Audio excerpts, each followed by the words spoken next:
ವೀಕ್ಷಕರೇ ನಮಸ್ಕಾರ. ನೀವಿನ್ನು ಕೂಡ ಯಾರು ನಮ್ಮ ಚಾನಲನ್ನು ಸಬ್ಸ್ಕ್ರೈಬ್ ಮಾಡ್ಕೊಂಡಿಲ್ಲ ಅಂತಂದರೆ ಈ ಕೂಡಲೇ ಸಬ್ಸ್ಕ್ರೈಬ್ ಮಾಡ್ಕೊಳ್ಳಿ. ರೇಣುಕಾ ಸ್ವಾಮಿ ಹತ್ಯೆ ಕೇಸ್ನಲ್ಲಿ ದರ್ಶನ್ ಅರೆಸ್ಟ್ ಆಗಿ ತಿಂಗಳುಗಳೇ ಕಳೆದಿವೆ. ಮೆಡಿಕಲ್ ಗ್ರೌಂಡ್ಸ್ ಮೇಲೆ ಹೈಕೋರ್ಟ್ನಿಂದ ಜಾಮೀನು ಸಿಕ್ಕರೂ ಸುಪ್ರೀಂ ಕೋರ್ಟ್ ಅದನ್ನು ಕ್ಯಾನ್ಸಲ್ ಮಾಡಿ ಮತ್ತೆ ಜೈಲಿಗೆ ಕಳಿಸಿತ್ತು. ಈಗ ಅದರ ಕುರಿತಾಗಿ ಒಂದಷ್ಟು ನಿಮಗೆ ಗುಡ್ ನ್ಯೂಸ್ ಅಂತ ಹೇಳಿದ್ರೆ ತಪ್ಪಾಗಲಿಕ್ಕಿಲ್ಲ. ಏನಪ್ಪ ಗುಡ್ ನ್ಯೂಸ್ ಅಂತ ನೋಡೋದಾದರೆ ಬನ್ನಿ, ಈಗ ನಟ ದರ್ಶನ್ ರವರು ಒಂದು ಹೊಸ ಮಾರ್ಗವನ್ನು ಹುಡ್ಕೊಂಡಿದ್ದಾರಂತೆ. ಏನದು ಹೊಸ ಮಾರ್ಗ? ರೇಣುಕಾ ಸ್ವಾಮಿ ಕೊಲೆ ಪ್ರಕರಣದಲ್ಲಿ ಜೈಲು ಸೇರುವ ನಟ ದರ್ಶನ್ಗೆ ಹೇಗಾದರೂ ಮಾಡಿ ಆದಷ್ಟು ಬೇಗ ಹೊರಬರಬೇಕು ಅನ್ನೋ ಒದ್ದಾಟ ಶುರುವಾಗಿದೆ. ಸುಪ್ರೀಂ ಕೋರ್ಟ್ ಜಾಮೀನು ರದ್ದು ಮಾಡಿದ ಮೇಲೆ ಮತ್ತೆ ಜೈಲು ಪಾಲಾಗಿರುವ ದರ್ಶನ್ ಇದೀಗ ಹೊಸದೊಂದು ಕಾನೂನು ಸಮರಕ್ಕೆ ಮುಂದಾಗಿದ್ದಾರೆ. ಅದೇನಪ್ಪ ಅಂದರೆ, ತಮ್ಮ ಕೇಸ್ನ ವಿಚಾರಣೆಯನ್ನ ವಿಳಂಬ ಮಾಡದೆ ತ್ವರಿತಗತಿಯಲ್ಲಿ ಅಂದರೆ ಪ್ರತಿದಿನ ನಡೆಸಬೇಕು ಅಂತ ಕೋರ್ಟ್ಗೆ ತ್ವರಿತ ವಿಚಾರಣೆ ಅಥವಾ ಡೇ ಟು ಡೇ ಟ್ರಯಲ್ ಕೋರಿ ಅರ್ಜಿ ಸಲ್ಲಿಸಿದ್ದಾರೆ. ದರ್ಶನ್ ಪರ ವಕೀಲರು ಮಾಡಿರೋ ಈ ಹೊಸ ಲೀಗಲ್ ಮೂವ್ ಇದೀಗ ಭಾರೀ ಕುತೂಹಲ ಕೆರಳಿಸಿದೆ. ರೇಣುಕಾ ಸ್ವಾಮಿ ಹತ್ಯೆ ಕೇಸ್ನಲ್ಲಿ ದರ್ಶನ್ ಅರೆಸ್ಟ್ ಆಗಿ ತಿಂಗಳುಗಳೇ ಕಳೆದಿವೆ.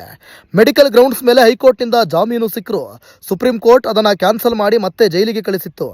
ಬಳ್ಳಾರಿ ಪರಪ್ಪನ ಅಗ್ರಹಾರ ಅಂತ ಜೈಲುವಾಸ ಅನುಭವಿಸ್ತಿರೋ ದರ್ಶನ್ಗೆ ಈಗ ಸಿಕ್ಕಾಪಟ್ಟೆ ಬೇಸರ ಶುರುವಾಗಿದೆ. ಹೇಗಾದರೂ ಮಾಡಿ ಈ ಕೇಸ್ನಿಂದ ಬೇಗ ರಿಲೀಫ್ ಪಡ್ಕೋಬೇಕು ಅಂತ ಅವರ ಲೀಗಲ್ ಟೀಮ್ ಹೊಸ ತಂತ್ರವನ್ನು ರೂಪಿಸಿದೆ. ಪ್ರಕರಣದ ವಿಚಾರಣೆ ಈಗಾಗಲೇ ಶುರುವಾಗಿದ್ದು ಸಾಕ್ಷಿಗಳ ವಿಚಾರಣೆ ನಡೀತಾ ಇದೆ. ಆದರೆ ಕೋರ್ಟ್ನಲ್ಲಿ ತಾರೀಖ್ ಮೇಲೆ ತಾರೀಖ್ ಬೀಳ್ತಿರೋದ್ರಿಂದ ಕೇಸ್ ಎಳಿತಲೇ ಇದೆ. ಇದೇ ಕಾರಣಕ್ಕೆ ದರ್ಶನ್ ಪರ ವಕೀಲರು 57ನೇ ಸಿಟಿ ಸಿವಿಲ್ ಮತ್ತು ಸೆಷನ್ಸ್ ಕೋರ್ಟ್ಗೆ CRPC 309 ಅಡಿಯಲ್ಲಿ ಅಧಿಕೃತವಾಗಿ ಒಂದು ಅರ್ಜಿ ಸಲ್ಲಿಸಿದ್ದಾರೆ.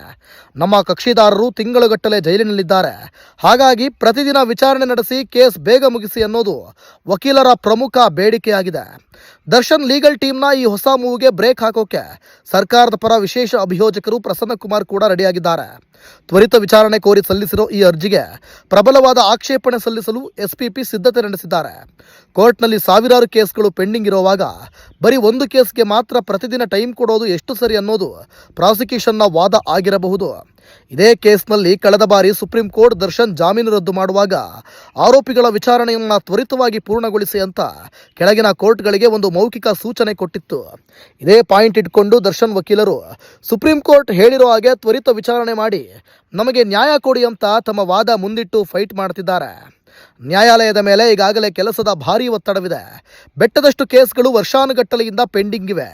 ಹೀಗಿರುವಾಗ ಕೇವಲ ಒಬ್ಬ VIP ಆರೋಪಿಗಾಗಿ ಪ್ರತಿದಿನ ಸಮಯ ಮೀಸಲಿಡುವುದು ಪ್ರಾಯೋಗಿಕವಾಗಿ ನ್ಯಾಯಾಧೀಶರಿಗೆ ಕಷ್ಟವಾಗಬಹುದು. ಆದರೂ ವಿಚಾರಣಾಧೀನ ಕೈದಿಗಳ ಹಕ್ಕುಗಳನ್ನು ರಕ್ಷಿಸಲು ಕೋರ್ಟ್ ಯಾವ ನಿರ್ಧಾರವನ್ನು ತೆಗೆದುಕೊಳ್ಳುತ್ತೆ ಅನ್ನೋದು ಸದ್ಯದ ದೊಡ್ಡ ಪ್ರಶ್ನೆಯಾಗಿದೆ. ಸದ್ಯಕ್ಕೆ ಚೆಂಡು 57ನೇ ಸೆಷನ್ಸ್ ಕೋರ್ಟ್ ನ್ಯಾಯಾಧೀಶರ ಅಂಗಳದಲ್ಲಿದೆ. ದರ್ಶನ್ ಪರ ವಕೀಲ ವಾದ ಮತ್ತು SPP ಅವರ ಆಕ್ಷೇಪಣೆಗಳೆರಡನ್ನೂ ಕೂಡ ಆಲಿಸಿದ ನಂತರ ನ್ಯಾಯಾಲಯ ಅಂತಿಮ ನಿರ್ಧಾರವನ್ನು ಪ್ರಕಟಿಸಲಿದೆ.